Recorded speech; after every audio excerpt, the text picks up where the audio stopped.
Hi guys, Tech here, and we're going to be looking at a tier list for Endless Heist. There are going to be some changes versus normal Heist, which are going to be kind of obvious because Endless Heist is just going to have things that are going to drop from these that are not at all useful, and some things that are better than would otherwise be because it's going to be our only source of getting the specific item. Start off with, we have Abyss, which is solidly an A tier.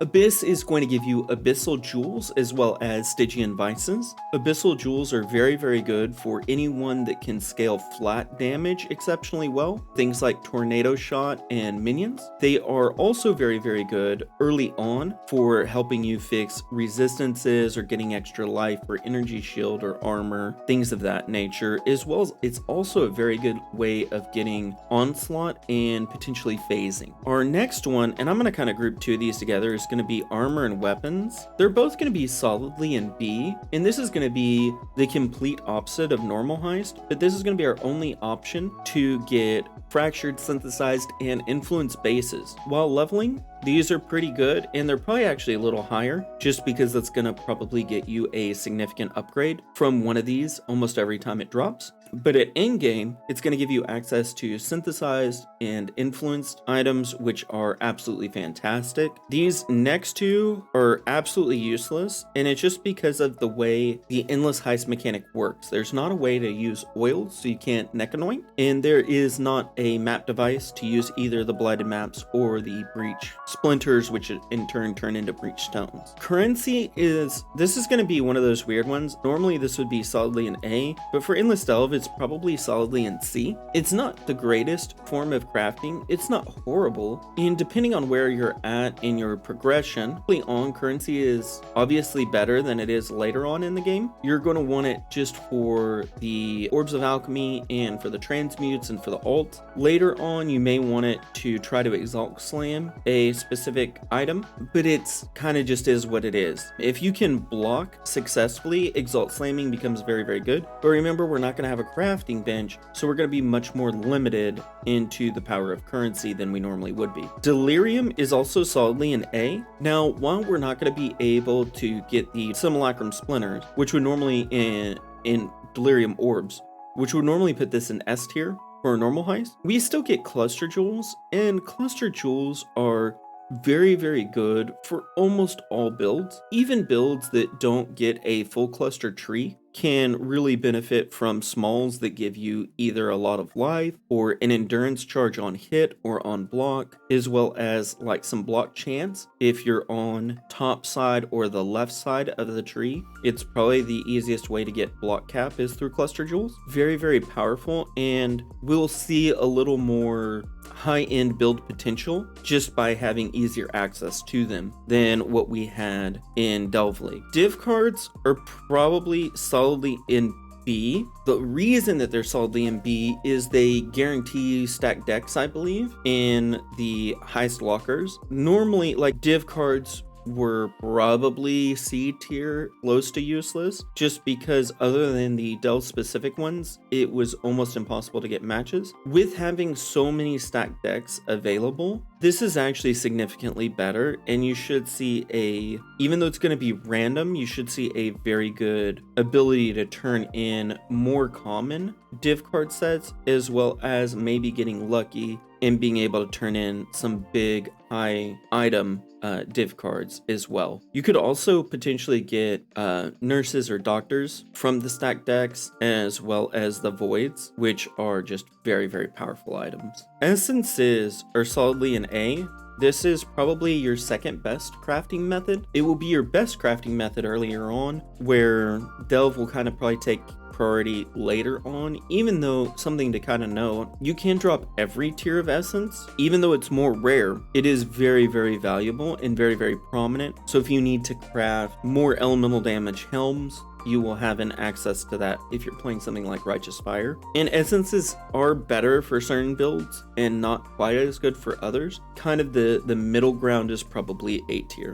Fossils are going to be our best crafting method. Delve goes right up to the top. Basically, just the ability to block modifiers is very, very powerful when you don't have a truly deterministic crafting type like Harvest. Delve becomes infinitely better. For the most part, essences will still have their place, and there's certain things that you will only be able to craft with essences, but for the most part, Delve will be useful for the majority of people crafting gear. Mac frags are useless. We don't have a map device, so there's nothing beneficial that is going to come from those.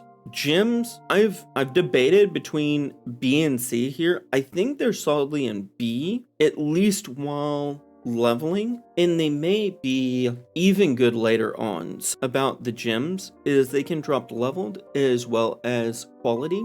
Worst case scenario, you're getting GCPs. Best case scenario, you're getting gem upgrades.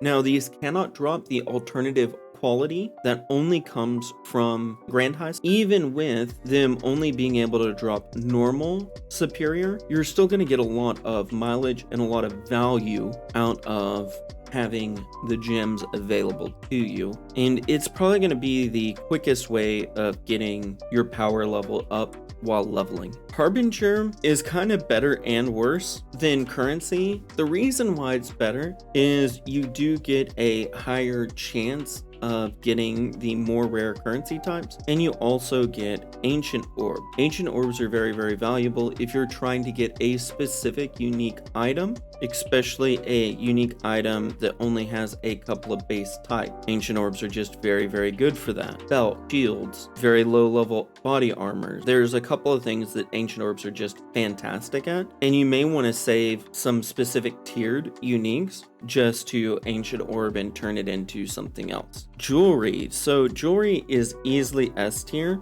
Even though it is not as good as Delve, it is going to be the way that you can get synthesized, fractured, and influenced jewelry. Influenced jewelry is very, very powerful for a lot of builds, or synthesized and fractured mods. You will probably get your best jewelry in the game from these boxes, not from picking up from monsters. Just kind of a heads up there. Lab is completely useless. We don't have map device, we aren't running lab. Legion, we're basically not getting the splinters from. Well, you are getting the splinters, but you don't have a map device. Probably in C, like in between these two, because you're still going to get incubators, and incubators are still worth using. Some of them are very high value items, even though they aren't the most powerful way of getting upgrades. They're fine, they're not excellent. Maps, again, are useless. We don't have a map tab. Metamorph is probably solidly in B. I would probably do that actually, just because the stack decks are so powerful.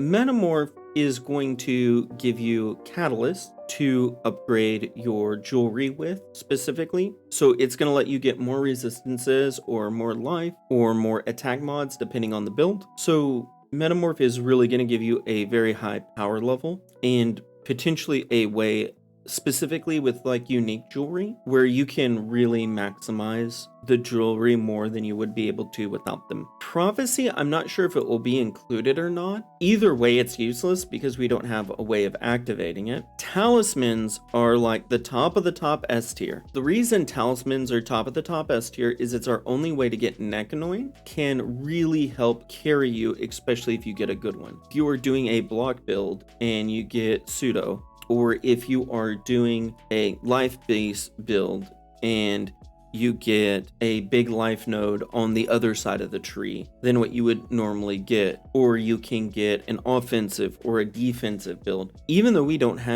probably won't have a way of re-rolling the talismans themselves, talismans are still very, very, very powerful. Help enable your build to hit a higher tier. Uniques, this one's kind of hard to place. I would put it behind gems. They are really good early on because you can really hit good leveling uniques, but as you're progressing, uniques get significantly worse. Our tier list for Endless Heist Lockers. If you disagree with any of the opinions I've expressed, I will put a link to the tier list generator that I made to do this. Feel free to post your own below and we can have a discussion about it. Maybe there's something I missed. Maybe there is something that we just view a little bit differently, and I'm happy to hear your opinions on it as well. I will also include a base filter for the Endless Heist, both a semi and a strict version. That way you can tinker around with it and get everything set up and downloaded well before Friday. Thank you so much for watching the video. I hope you are looking forward to Endless Heist like I am.